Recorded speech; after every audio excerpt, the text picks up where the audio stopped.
ನಮಸ್ಕಾರ ಸ್ನೇಹಿತರೆ. The product of 999 into 9999 is how much ಅಂತ ಇಸ್ ವೆರಿ ಸಿಂಪಲ್. ಇದನ್ನು ಮಲ್ಟಿಪ್ಲಿಕೇಶನ್ ಮಾಡೋಕ್ಕೆ ಹೋದರೆ ನಿಮಗೆ ಜಾಸ್ತಿ ಟೈಮ್ ತೊಗೊಳುತ್ತೆ. ಸೊ ದಟ್ ನಾನು ಸಿಂಪಲ್ ಟ್ರಿಕ್ ಹೇಳ್ಕೊಡ್ತೀನಿ ಯಾವ ರೀತಿ ಅಂತ ನೋಡಿ. 999 ಏನಂತ ಬರ್ಕೋಬೋದು ನಾವು 10,000 ಮೈನಸ್ 1 ಅಂತ ಬರ್ಕೋಬೋದು. ಇದನ್ನು ಬರ್ಕೊಂಡಾದ್ಮೇಲೆ ನಾವು ಮಲ್ಟಿಪ್ಲಿಕೇಶನ್ ಡೈರೆಕ್ಟಾಗಿ ಮಾಡೋಣ. 999 into 10,000 minus 1 is equal to how much. ನೋಡಿ, ಇಲ್ಲಿ 999ಗೆ ಡೈರೆಕ್ಟಾಗಿ 4 0 ಸೇರಿಸ್ಕೊಳ್ಳಿ. ಮೈನಸ್ 999 ಇಂಟು 1 ಅಂದರೆ 999 ಅಂತ. ಓಕೆ, ಈಗ ನೀವು ಇದನ್ನು ಮೀನ್ಸ್ ಸಬ್ಟ್ರಾಕ್ಷನ್ ಮಾಡ್ಕೊಳ್ಳಿ. 999 0 0 0 999. ಓಕೆ, ಸಬ್ಟ್ರಾಕ್ಷನ್ ನೋಡಿ, ಇಲ್ಲಿ ಕ್ಯಾರಿ 9ಇಂದ ಇಲ್ಲಿಗೆ 10 ಆಗುತ್ತೆ. 10ಅಲ್ಲಿ 9 ಹೋದರೆ 1, ಇಲ್ಲಿ 9 ಇರುತ್ತೆ.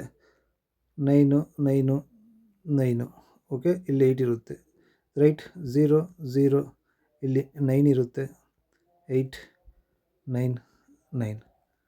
Okay, the right answer is which one? The C is the right answer. Right, video ಇಷ್ಟ ಆದರೆ ಲೈಕ್ ಮಾಡಿ, ಅದೇ ರೀತಿ ಶೇರ್ ಮಾಡಿ. Thank you.